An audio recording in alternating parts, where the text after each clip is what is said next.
बँकेने EMI साठी phone केला तेव्हा काल बँकेतून फोन आला.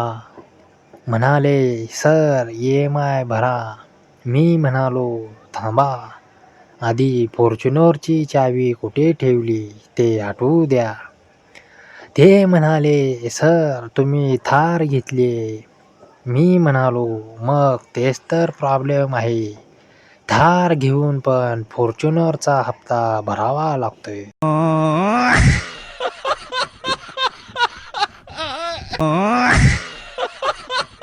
पगार आल्यावर 5 मिनिटात काय होतं?